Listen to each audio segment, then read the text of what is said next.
Hello, నేను ఈరోజు mutton biryani prepare చేస్తున్నాను. ఫస్ట్ మటన్ని నీట్గా కడిగేసుకొని పసుపు, ఉప్పు, అల్లం వెల్లుల్లి పేస్ట్ కలిపి పక్కన పెట్టుకున్నాను. రైస్ నానబెట్టుకున్నాను. ఇది కొత్తిమీర, పుదీనా, పచ్చిమిర్చి, బిర్యానీ ఆకు, స్టార్ అనాస్, లవంగాలు, ఇలాచి వేసేసి పేస్ట్ చేసి పెట్టుకున్నాను.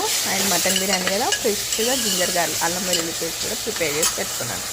ఇప్పుడు ప్యాన్ తీసేసుకొని ప్యాన్లో ఆయిల్ వేసి ఆయిల్ వేడెక్కిన తర్వాత ఉల్లిపాయలు ఫ్రై అయిన తర్వాత మనం ఆల్రెడీ మిక్సీ పట్టుకున్న కొత్తిమీర, పుదీనా, పచ్చిమిర్చి పేస్ట్ వేసేసుకొని మంచిగా పచ్చివాసన పోయేంత వరకు కలిపేసుకున్న తర్వాత కొద్దిగా జీలకర్ర మెంతుల పొడి, పసుపు, ఉప్పు, అల్లం వెల్లుల్లి పేస్ట్ వేసేసి మంచిగా ఫ్రై చేసేసుకోవాలి.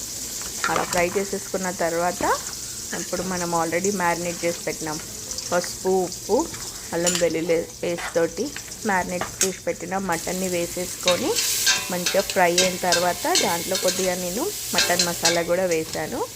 అది మంచిగా ఫ్రై అవుతూ ఉండగా మళ్ళీ రైస్ ఏంటంటే నేను 80% కాదు, ఫుల్లీ కుక్డ్ చేస్తాను, మన బగారా అన్నం లాగా. ఫస్ట్ ప్యాన్ తీసేసుకొని ఆయిల్ వేసి ఆయిల్ వేడెక్కిన తర్వాత లవంగాలు, దాల్చిన చెక్క, సాయి జీరా, ఉల్లిపాయ, పచ్చిమిర్చి అండ్ పుదీనా, కొత్తిమీర, పచ్చిమిర్చి పేస్ట్, అల్లం వెల్లుల్లి పేస్ట్, సాల్ట్ వేసేసి అది ఫ్రై అయిన తర్వాత రైస్కి తగ్గట్టు 1 గ్లాస్ రైస్కి 1.5 గ్లాస్ వాటర్ తీసుకొని అది మంచిగా వాటర్ మరిగిన తర్వాత ఇంకా రైస్ వేసేసుకొని బాయిల్ చేసేసుకోవాలి.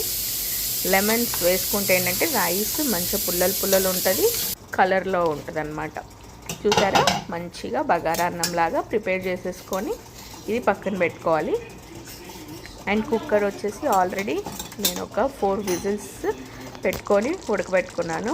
ఇది విజిల్ అయిపోయిన తర్వాత తీసి ఇప్పుడు ఇలా ఉంది కదా, కూర సూప్ లాగా ఇదంతా మంచిగా ఫ్రై అయ్యే సెమీ గ్రేవీ లాగా అయ్యేంత వరకు స్టవ్ మీదనే ఉంచేసుకొని మంచిగా ఫ్రై చేసుకుంటూ ఉండాలి.